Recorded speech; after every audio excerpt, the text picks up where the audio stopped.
नमस्कार किसान साथियों, कैसे हो आप सब। आशा करता हूँ ठीक होंगे। दोस्तों, आज का वीडियो अपना चिया की फसल पे होने वाला है। दोस्तों, इससे पहले भी आप लोगों ने बहुत सारा प्यार दिया, उसके लिए दिल से धन्यवाद, शुक्रिया। दोस्तों, आज की वीडियो में हम कुछ चिया की फसल पे जो लोगों ने कमेंट किए थे उसको कवर करते हुए एक खरपतवार नाशी के बात भी करने वाले हैं। क्योंकि दोस्तों, जितने पहले अपनों ने वीडियो डाले थे उस पर कई दोस्तों के, कई किसानों के कमेंट आए हैं, उनका सॉल्यूशन भी अपनों को करना है। और इसके साथ साथ उन्होंने एक हर्बिसाइड का यानी खरपतवार नियंत्रण के लिए खरपतवार नाशक का स्प्रे किया था, उसको भी करना है। दोस्तों, किस समय में किया था, उसके रिजल्ट क्या रहे, आइए आपको मैं बताता हूँ। किसान साथियों, जैसा कि देख पा रहे हैं, ये है अपनी चिया की फसल और इसमें भी पास से बताऊँ आपको तो फूल आ रहे हैं और आगे की प्रक्रिया चल रही जा रही है। क्योंकि दोस्तों, अपने जो मैं वीडियो बनाता ना उसमें टोटल पारदर्शिता रखता हूँ, कहीं छुपा के काम नहीं करता हूँ। और साथ ही साथ जो मैं करता हूँ एक्सपेरिमेंट, तो एक्सपेरिमेंट वाली वीडियो में मैं ये बता देता हूँ, साफ कर देता हूँ कि मैंने ये किया है, आगे देखते हैं क्या रिजल्ट होता है। और कुछ चीज़ें ऐसी जो मैंने एक्सपेरिमेंट कर रखे हैं, उनके रिजल्ट मुझे पता है, वो चीज़ें मैं आपको सीधी बता देता हूँ। तो आइए दोस्तों, फसल आपने देख ली है, अब अपन कुछ लोगों के कमेंट कवर करते हुए इस वीडियो में एक अपनों ने जो खरपतवार नाशी का उपयोग किया था, प्रयोग किया था, उसके ऊपर भी चर्चा अपन करने वाले हैं। दोस्तों, ये फसल जो देख रहे हैं अपना, किसान साथियों, आपने जो अभी फसल देखी, इसमें पहले सोयाबीन लगी हुई थी। सोयाबीन भी पानी की वजह से खराब हो चुकी थी और कोई ज़्यादा उत्पादन अपने को नहीं मिला। 2 से 3 कट्टे अपने को बीघे के हिसाब से यानी 1.5 कुंटल के आसपास अपने को मिली। सोयाबीन की फसल में अपनों ने कोई खाद नहीं दिया था।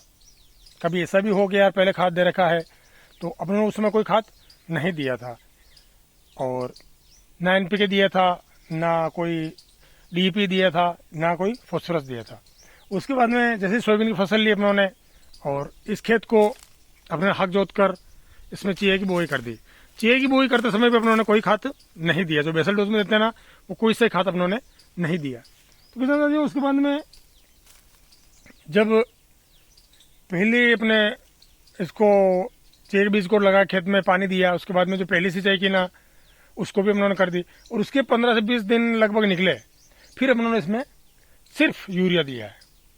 वो ज़्यादा नहीं, 20 किलो के आसपास बीघे का यूरिया दिया था। और वर्तमान में फसल आप देख रहे हैं, यही फसल जो अभी आपने वीडियो में देखी थी, तो इस पर कई लोगों के कमेंट थे पहले वाले वीडियो में और वर्तमान फसल आपने देख ही ली। दोस्तों, उसमें किसी किसान भाई ने कमेंट किया था कि आप जो चिया की इतनी फायदेमंद फसल बताते हो, तो उसके साइड इफेक्ट भी और उसके जो नेगेटिव पॉइंट है वो भी बता दिया करो। दोस्तों, मेरे साथ में अभी तक कोई नेगेटिव पॉइंट नहीं हुआ। एक चीज़ होने की संभावना रहती है, तो मैं उन किसान भाइयों के मन की आशंका भी दूर कर देता हूं और बता दूं आपको कि यदि अभी जो मैं फसल है ये 2 महीने से ऊपर 2.5 महीने के आसपास होने को आई है और जब फसल 15 से 20 दिन की हो जाती है, उसके बाद में लगाकर अभी तक फसल, इसके बीच में यदि पाला पड़ता है, क्योंकि उन किसान भाइयों का कमेंट ये थे कि उसके लेस पॉइंट है कि इसमें पाला पड़ जाए, फसल खराब हो जल जाती है। लेकिन मैं आपको बता दूं, 20 दिन की फसल है और उसके बाद में 2 महीने की फसल है, इसके बीच में कभी भी पाला पड़ा, ठीक है ना, तो घबराने की कोई जरूरत नहीं है। 15 से 20 किलो यूरिया लीजिए, साथ ही उसमें 10 से 15 किलो NPK मिलाकर भुरकाव करके पानी दे दीजिए, हाथों हाथ ही। आपको लग गया पाला पड़ गया, हाथों हाथ उसमें सिंचाई कर दीजिए, आपकी फसल को 1% भी नुकसान नहीं होगा। ये मैं कह रहा हूँ क्योंकि मैं एक्सपेरिमेंट कर चुका हूँ, मेरे साथ जो होता है ना वो मैं आपके साथ शेयर करता हूँ और इस चीज़ की मैं 100% दावे के साथ कह सकता हूँ कि इसमें आपकी फसल में कोई फर्क नहीं पड़ना है। क्योंकि जब 20 दिन की फसल होगी ना, उसमें पाला पड़ाना, तो अपन खाद देकर जो पिलाई करेंगे तो वापस डबल फुटान लेगा वो। मानो पहले 1 डंठल 1 किली निकल रही थी ना, तो अब 4-4 5-5 का गुच्छा निकलेगा और 2 महीने तक की फसल भी है, इस कंडीशन की तक की फसल है, उसमें भी आप यही तरीका अपनाइएगा। इसमें अभी जो इस कंडीशन की फसल है, इसमें आप NPK नहीं दीजिएगा, सिर्फ यूरिया दीजिएगा, क्योंकि NPK देने से कोई तात्पर्य उसका मतलब निकलेगा नहीं। तो आप यूरिया देकर तुरंत पिलाई कर दीजिए, वापिस फुटान कर लेगा, आपको कोई नुकसान नहीं होगा। और दोस्तों इस फसल को फायदेमंद इसलिए बताता हूँ मैं कि खर्चा नाम मात्र का कुछ खर्चा नहीं है, तो क्यों ना इस फसल को मैं फायदेमंद बताऊँ किसानों के लिए। जो किसान साथी इसका नेगेटिव पॉइंट बताना, खाली एक ही नेगेटिव पॉइंट है इसका, और कोई नहीं है।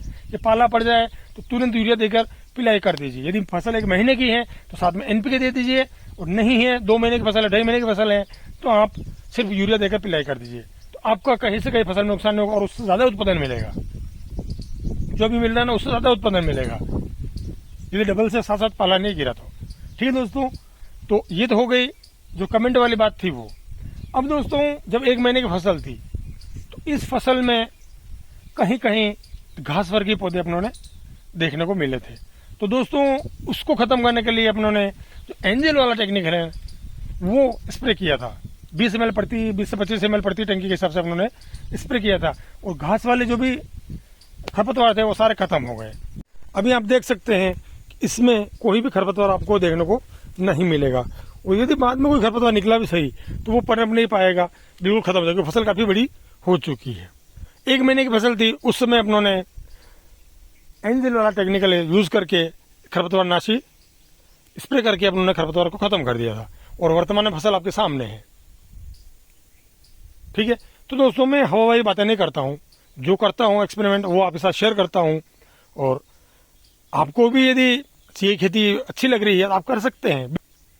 बिना खर्चे की खेती है, बहुत ही कम खर्चे में अच्छा खासा उत्पादन आपको देखने को मिलता है, और भाव भी अभी वर्तमान में ठीक ही है। 15 से लगाकर 20,000 तक के भाव है दोस्तों। 2 से 3 क्विंटल भी अपने को उत्पादन मिलाना तो अपने कोई नुकसान नहीं है, और मेहनत लेबर का खर्चा देखे तो बहुत कम है, और साथ ही साथ यदि अपन दवाई का खाद बीज का खर्चा देखे तो भी कम है।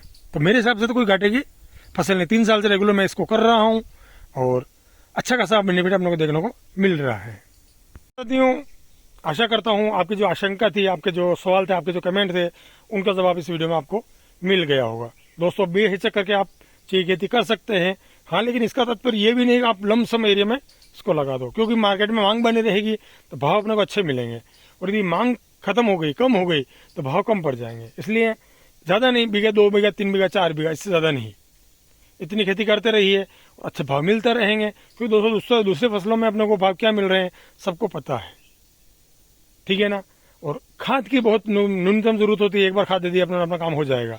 दूसरी फसलों ऐसा नहीं है, उसमें खाद बीज दो, माइक्रोन्यूट्रिएंट डालो, खरपतवार नाशी के लिए बहुत सारा स्प्रे करो, फंगीसाइड का स्प्रे करो, कीटनाशक का स्प्रे करो, ऐसी कोई झंझटबाजी इसमें नहीं है। सिंपल 4-5 पानी में ये फसल हो जाती है। तो दोस्तों आशा करता हूँ आपको कुछ क्लियरिटी इस वीडियो में मैं दे पाया हूँ। दोस्तों वीडियो अच्छा लगा तो लाइक करिएगा, शेयर करिएगा, और जो दोस्त चैनल में पहली बार हैं वो चैनल को सब्सक्राइब करना ना भूलिएगा। और जो दोस्त फेसबुक पर इस वीडियो को देख रहे हैं वो जैविक खेती फेसबुक पेज को फॉलो करना ना भूलिएगा। मिलते हैं किसी अगले वीडियो में एक नई जानकारी के साथ में। तब दोस्तों सबके लिए जय हिंद, जय भारत, जय जवान, जय किसान।